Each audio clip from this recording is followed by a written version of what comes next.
Welcome to our channel and subscribe us. Today we will see the respiratory gases transport in the blood, right? In here, first we will see the anatomy of the respiratory tract, right? First, there is the larynx. Then larynx is a continuous as a trachea. Then trachea is divided into two primary bronchi, left and right.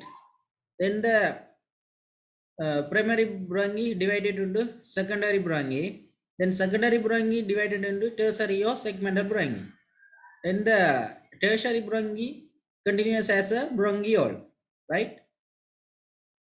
Then the bronchiole continues as a terminal bronchiole. This terminal bronchiole continues as further respiratory bronchiole. Then respiratory bronchiole end in the alveolar duct. Then this alveolar duct end in the alveoli, right? This is the alveoli sac, right? This is the antrum. This is the respiratory bronchiole, alveolar sac, antrum, alveolar duct, alveoli are altogether called as the respiratory unit. These are the anatomy of the respiratory tract. Then we will see the gas transport in the blood, right? The blood serves to the transport the respiratory gas such as oxygen, which is the essential for the cells. It is transported from the alveoli of the lungs to the cells. Then the carbon dioxide, which is the waste product in the cells, it is transported from the cells to lungs, right? The oxygen is transported from the alveoli to the tissue by blood in two forms. First one is the as a simple physical solution. Second one is in combination with the hemoglobin. First, we will see the as a simple solution.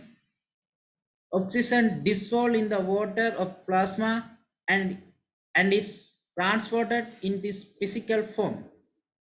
Amount of the oxygen transport in this way is very negligible, right? It is only 0.3 milliliter of 100 milliliter of plasma, right? It is formed only about 3% of total oxygen in blood, right? Then we will see the second one is the in combination of in combination with the hemoglobin. Oxygen combined with the hemoglobin in blood and is formed and is transported as a oxyhemoglobin, right? Transport transport of oxygen in this form is important because the maximum amount is 97% of oxygen is transported by this method, right? Then we will see the oxygenation of the hemoglobin. The oxygen combined with the hemoglobin only as a physical combination, right? It is only oxygenation and not oxidation, right? This is not oxidation, right? This type of combination of oxygen with the hemoglobin has got some advantages because the oxygen can be readily released from the hemoglobin when it is needed. So the in the combination with the hemoglobin is the most important because of 97 oxygen is transported this way, right? This is not the oxidation process, this is a combination process, right? This is a summary. Then we will see some picture of the hemoglobin. There is a 4 iron heme group, 1 2 3 4. So in one hemoglobin there is the 4 oxygen molecule attached and transport, right? Then we will see the oxygen hemoglobin dissociation curve. The oxygen hemoglobin dissociation curve is the curve that is demonstrate the relationship between the partial pressure of oxygen and the percentage of saturation of the hemoglobin with the oxygen, right? It is explained the hemoglobin affinity for the oxygen. Here you can see the dissociation curve graph, right? This this site is the percentage of saturation of hemoglobin, right? This side indicate the partial pressure of the oxygen in millimeter mercury.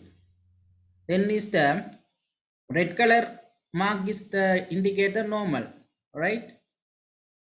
There is the 50 percentage of hemoglobin saturate when the partial pressure of the 25 millimeter mercury pressure, right? Then the maximum hemoglobin saturation is a 95, right? 95 saturation is when the partial pressure is 50 to 55 millimeter pressure, right? When the graph is shift to the left, then right, some factors later we will see, right? Here you can see the oxygen hemoglobin dissociation curve is shift to right in the following condition. This following condition, the curve shift to the right because that means the oxygen affinity to the hemoglobin is a decrease. What are the factors decrease the oxygen affinity, right? Decrease in the partial pressure of the oxygen, right? Easily you can understand. Then increase the partial pressure of carbon dioxide, that is called as a Bohr effect. So increase the carbon dioxide pressure, decrease the oxygen affinity to the hemoglobin. The next one is the increase the hydrogen ion concentration, right? And it causes the decrease the pH. So acidity. Increase the body temperature, excess of 2, 2,3 diphosphoglycerate, right? In that RBC. These are the decrease the oxygen affinity to hemoglobin. So graph shift into right. Then we will see the oxygen hemoglobin dissociation curve is shift to the left in the following. That means the oxygen affinity increase. What are the factors? In fetal blood, because the fetal hemoglobin has got more affinity for oxygen than the adult hemoglobin. Then the decrease in the hydrogen ion concentration, increase pH, that means alkaline medium, right? These are the factors affect the oxygen affinity to the hemoglobin. Then we will see the carbon dioxide transport. The carbon dioxide transport by the blood from the cell to alveoli, because in carbon dioxide is formed in the cells because some chemical reactions. First one, the carbon dioxide transported in the blood in 4 ways, right? First one is the as a dissolved form about 7 percentage, as a carbonic acid the negligible, right? Because the carbonic acid easily uh, dissociation into H plus and H3O minus.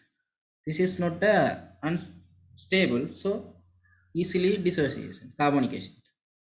As a bicarbonate, 63 percentage. Then the as a carbamino compound, 30 percentage. These are the carbon dioxide transport in the blood. So these are the gases transport, and thanks for watching our channel and subscribe us.